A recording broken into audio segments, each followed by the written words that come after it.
Hora Geral. Apoio. Grupo Mendes. Ajudando a construir a história da região.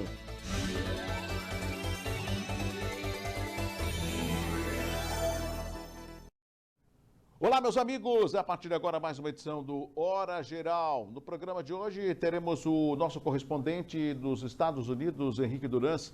Hoje é dia de seguro geral com o corretor Paulo Sérgio. Teremos também a previsão do tempo com Celso Vernizzi.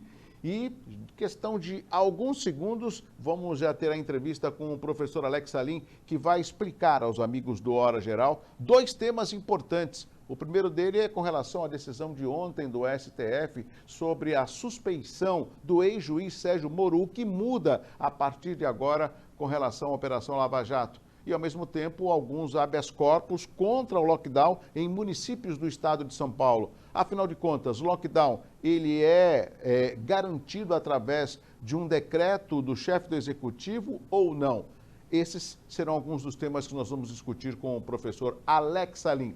Não se esqueça que eu estou com você. Na abertura do Hora Geral, antes da entrevista, um registro triste de mais uma vítima da Covid-19. Faleceu o médico cardiologista e cirurgião vascular, cardiovascular, melhor, o César Augusto Conforte, que você vê na tela. Ele que é um jovem médico renomado, conhecidíssimo, nos anos de 2015 e 2017, ocupou aí a vice-presidência do Santos Futebol Clube, faleceu vítima da Covid-19. Mais uma grande figura conhecidíssima. Ele era divorciado, deixa uma filha e muitos amigos, porque além da grande atuação que ele tinha na cardiologia, ele era uma pessoa muito querida, né, aqui na cidade de Santos. Em nome do Hora Geral, os nossos sentimentos aos familiares do doutor César Augusto Conforte, que nos deixou no dia de hoje. Bom, vamos tentar o contato agora com o professor Alex Salim, professor especialista em Direito Penal e Constitucional. Professor Alex Salim, deixa eu ver se você já está conectado. Boa noite, professor. Boa noite, Douglas. Boa noite, amigos do Hora Geral.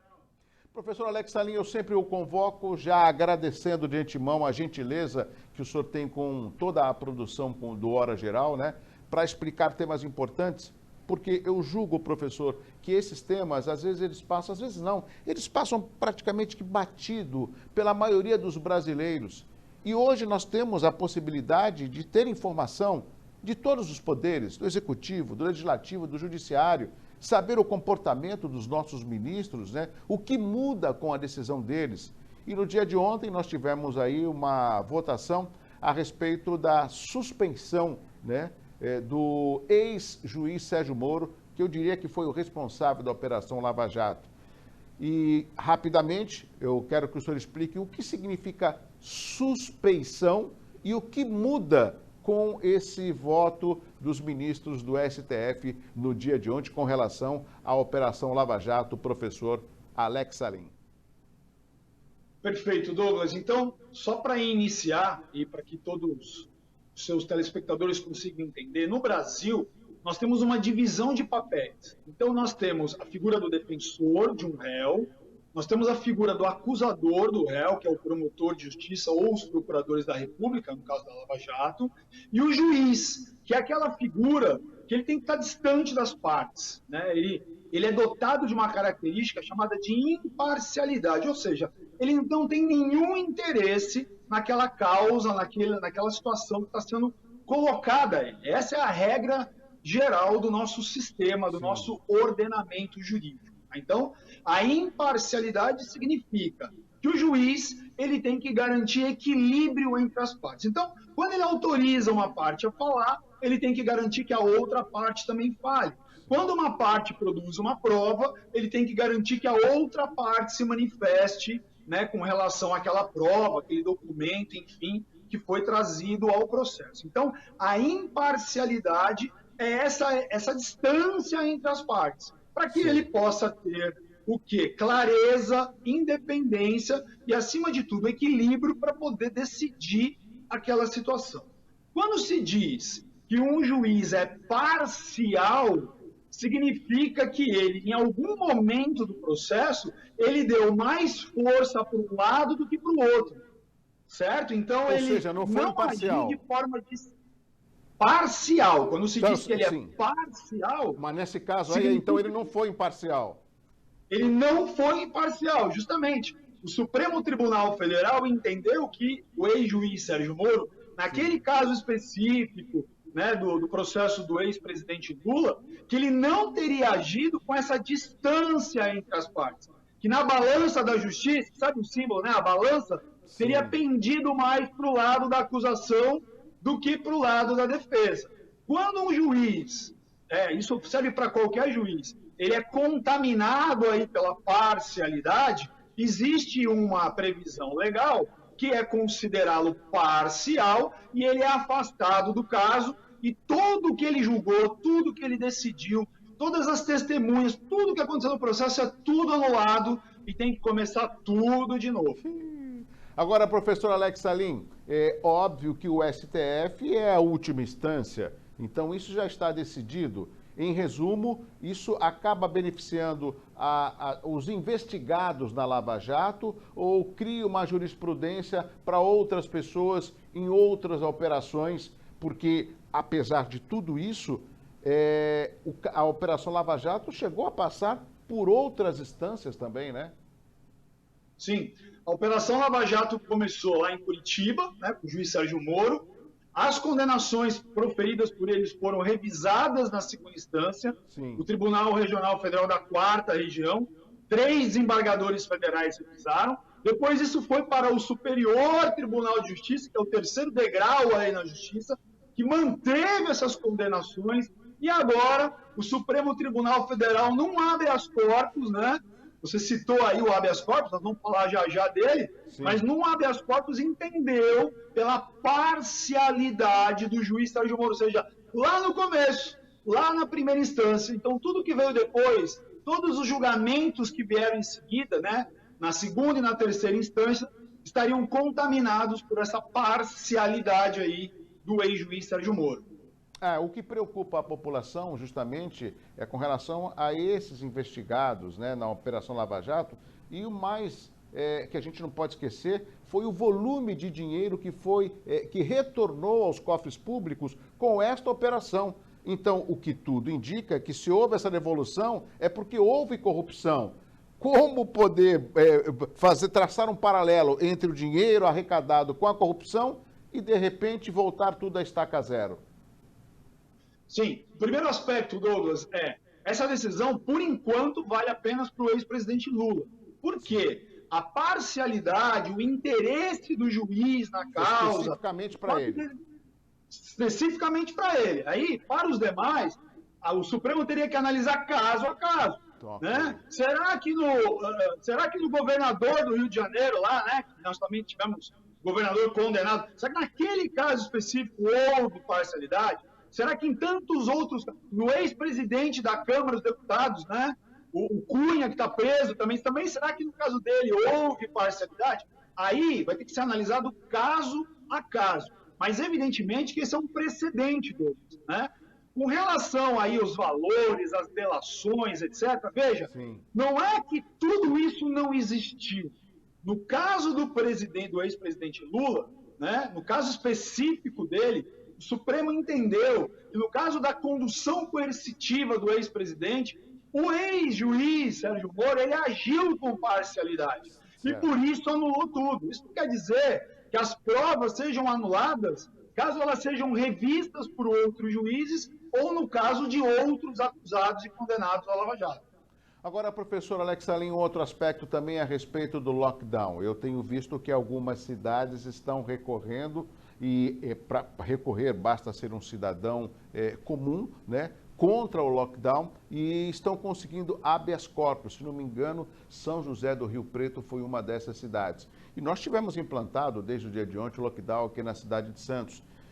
Isso através de um decreto, não passou nem pela Câmara, um decreto do prefeito de Santos. Aonde eu quero chegar? Afinal de contas, o lockdown, ele é permitido através de um decreto ou ele é inconstitucional? A gente ouve muito isso. Eu queria que o senhor esclarecesse aos amigos do Hora Geral. Sim, vamos entender então, Douglas. A nossa Constituição Federal, que é a lei maior, é a que estrutura o Estado brasileiro, e traz as nossas garantias individuais, lembrando, garantia individual de liberdade de ir e vir, liberdade de expressão, liberdade religiosa, liberdade de associação e tantas outras garantias que estão previstas na Constituição, elas servem justamente para evitar a tirania do Estado, o abuso de poder por parte dos governantes, tá? Então, a nossa Constituição Federal, ela só prevê a possibilidade de restrição do direito de ir e vir das pessoas em duas situações, Douglas. Quando decretado o estado de defesa ou o estado de sítio. E aí a Constituição... Não entendi, Douglas. Nós não estamos vivendo nenhum desses dois. Nenhum dos dois. Por quê? Porque tanto o estado de defesa quanto o estado de sítio só podem ser decretados pelo presidente da República com a confirmação do Congresso Nacional. Então, o chefe do Executivo decreta e o Poder Legislativo Federal vai confirmar. Só nessa situação é que pode haver restrição do direito de ir e vir das pessoas. Tá? Agora, nós temos uma lei que foi votada no início da pandemia, né? Agora me fugiu aqui o número dela, é 14.079, se eu não me engano, que ela trata de todas essas situações excepcionais da pandemia. E ela prevê, sim, a possibilidade do eventual fechamento de comércios, etc., por um certo período, desde que fundamentada em comprovação científica. E aí eu pergunto, onde estão os laudos que comprovam que cientificamente o fechamento de tudo tem algum efeito? O que nós já vimos ao longo desse período aí de pandemia é que, num primeiro momento, quando se fecha tudo, a curva de contaminação diminui, porque as pessoas diminuem de circular realmente, algumas são contaminadas em casa. Agora, logo que abre, volta tudo novamente, ou seja, o lockdown ele não serve como uma vacina ou um tratamento para a doença. E outra, nós tivemos outras experiências pelo planeta, como, por exemplo, a Coreia do Sul e a Austrália, que eles adotaram outra medida. Eles não fecharam como foi feito aqui. Eles testaram as pessoas. E quando eles identificavam pessoas que estavam doentes e quem conviveu com elas, aí sim essas pessoas eram colocadas em quarentena. Hoje, por exemplo, desde outubro, a Austrália não tem uma morte por coronavírus, porque eles adotaram uma outra estratégia. Então, do ponto de vista jurídico, não foi só Ribeirão Preto, ou São José do Rio Preto que você citou. Isso. Em Franca, o juiz já garantiu habeas corpus para pessoas lá. Aqui no Guarujá, nós tivemos, ontem ou antes de ontem, a decisão do juiz garantindo habeas corpus. E ontem nós tivemos a decisão de um desembargador do Tribunal de Justiça do Estado de São Paulo, onde eu trabalho, que também concedeu habeas corpus a um cidadão lá de São José do Rio Preto, entendendo que é ilegal a decretação, né, da proibição do direito de ir e vir pelos prefeitos. Muito rapidamente, professor Alex Salim, ou seja, qualquer cidadão pode entrar com um pedido de habeas corpus ou é obrigado a contratar ou contactar um advogado? Não, Douglas, essa é uma das praticamente raras situações previstas na Constituição que o cidadão não precisa de advogado. Aliás, o habeas corpus pode ser impetrado até com papel de pão. Você pode ir na padaria, pegar ali uma caneta e escrever, endereçar ao juiz da comarca, dizendo que o seu direito de ir e vir está afrontado e tal, e entrar com o pedido. Professor Alex Salim, mais uma vez, obrigado. Eu teria muito a conversar, mas o nosso tempo é um pouco escasso. Eu vou retomar na semana que vem com outros temas e eu quero que o senhor, como sempre, dê uma atenção ao público do Hora Geral. Obrigado, professor. Eu que agradeço novamente o convite, eu estou sempre à disposição, Douglas. Um grande abraço a vocês. Nós conversamos na abertura da Hora Geral com o professor Alex Salim, ele que é especialista em direito penal e constitucional. Viu como é bom a gente ficar bem informado de tudo que se refere a nós brasileiros? Eu gosto do que eu faço porque eu tenho a certeza que estou contribuindo com a informação do meu público telespectador. Nós não podemos ficar à margem ou só reclamando. Nós precisamos arregaçar as nossas mangas, lutar pelos nossos direitos e ser responsáveis. É o mínimo que um cidadão comum pode e deve fazer pelo seu município, pelo seu estado, pelo seu país. Rápido intervalo comercial, na sequência tem os nossos correspondentes, tem o Seguro Geral, tem a previsão do tempo, tudo isso e muito mais depois de intervalo. Eu volto já com Hora Geral.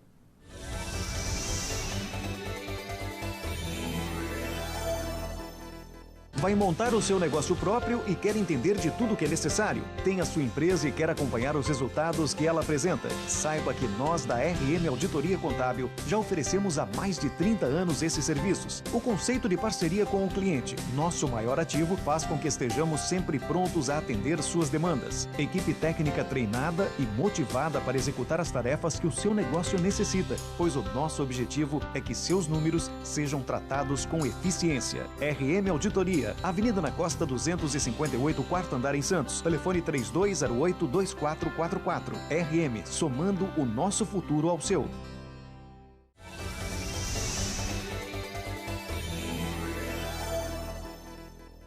Bom, já estamos de volta para o segundo bloco do Hora Geral. Deu para que você compreendesse um pouco mais a explicação do professor Alex Salim na abertura do Hora Geral. E olha, amigos, eu sempre coloco o WhatsApp, porque se você tiver algum tema, algum assunto, envie para nós. Nós estaremos com o maior prazer levando essa informação para você, o amigo internauta e o amigo telespectador.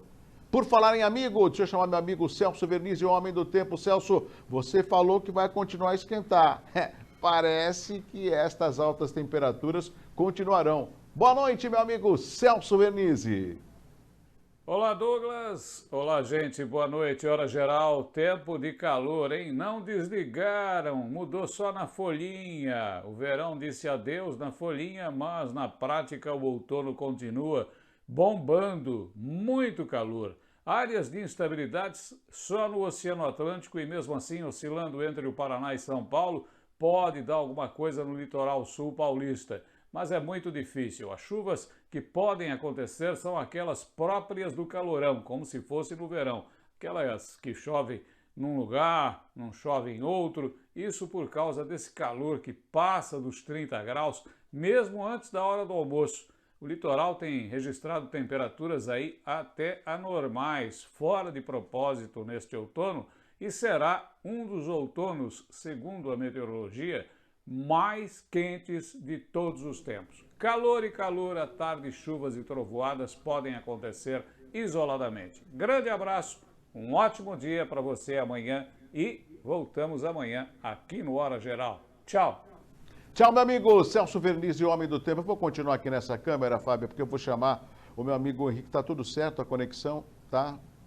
Tá bom. Vou chamar meu amigo Henrique Durans, ele é o correspondente dos Estados Unidos aqui para o Hora Geral. Meu amigo Henrique Durans, deixa eu aproveitar e fazer uma pergunta para você. Como é que está o número de pessoas infectadas com a Covid-19 aí nos Estados Unidos? Deu uma reduzida?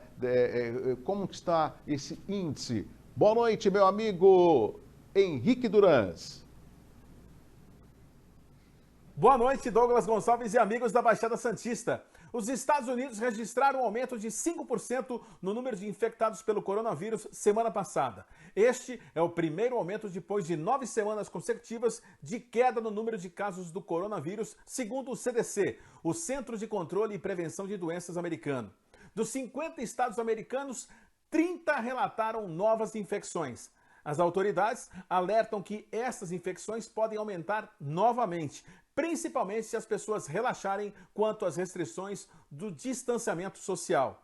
New Jersey, Nova York e Rhode Island registraram as maiores taxas de infecção. O número de óbitos do Covid-19 caíram para 15%. O plano do presidente Joe Biden segue rumo à vacinação completa em massa por todo o país. Atualmente, a média diária de vacinações segue batendo recordes, com cerca de 2,5 milhões de vacinados por dia. Ou seja, cerca de 25% da população americana recebeu pelo menos uma dose da vacina. Já 13% receberam 2 doses. Douglas, para se ter uma ideia, ontem eu e minha esposa tomamos a primeira dose da vacina da Pfizer aqui na Flórida.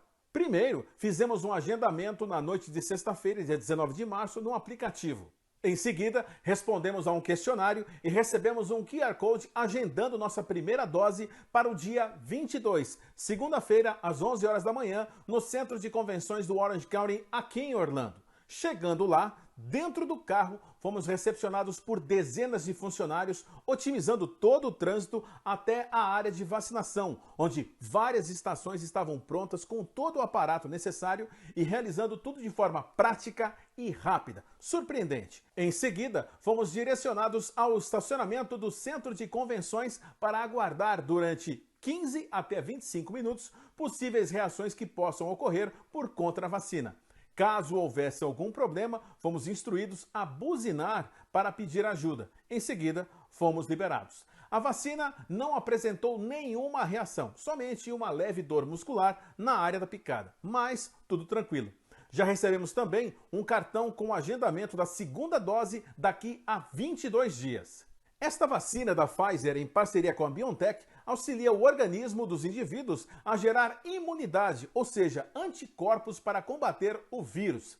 Assim que o organismo passa a produzir essas proteínas, o sistema passa a ficar imune ao Covid-19, gerando mais proteção para todos nós. Por conta da sua tecnologia, ela pode ser fabricada mais rapidamente do que as vacinas tradicionais. A tecnologia aplicada nesta vacina chama-se mRNA, onde ela não necessita utilizar todo o vírus para sua eficácia, mas sim um pequeno pedaço do material genético já é o suficiente para imunizar toda a população. Ontem, também foi iniciado aqui em Orange County, um condado da Grande Orlando, o sistema de vacinação porta a porta.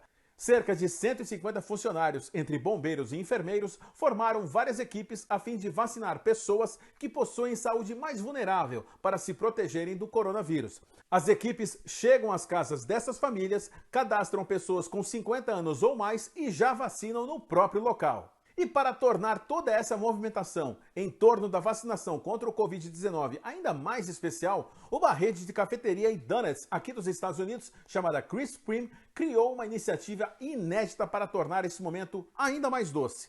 Toda pessoa imunizada poderá passar nas lojas da rede, apresentar o cartão de vacinação e ganhará na hora um delicioso donut de graça em qualquer ponto da América. Até agora, o Krispy Kreme declarou que foram distribuídos mais de 30 milhões de donuts. Um cliente que foi retirar o seu donut declarou que a vacinação por si só já é um grande presente, mas o presente de estar vivo é melhor ainda. Então, vamos juntos seguir nessa batalha contra o coronavírus, fazendo o nosso papel, seguindo as recomendações de segurança e acreditar que, se Deus quiser, tão logo essa batalha será vencida, né, Douglas? Eu sou Henrique Durans, falando diretamente dos Estados Unidos. Um grande abraço a todos e tenham uma ótima noite. Você segue na companhia de Douglas Gonçalves, no ar, em todo lugar, com o programa Hora Geral. Um grande abraço a todos.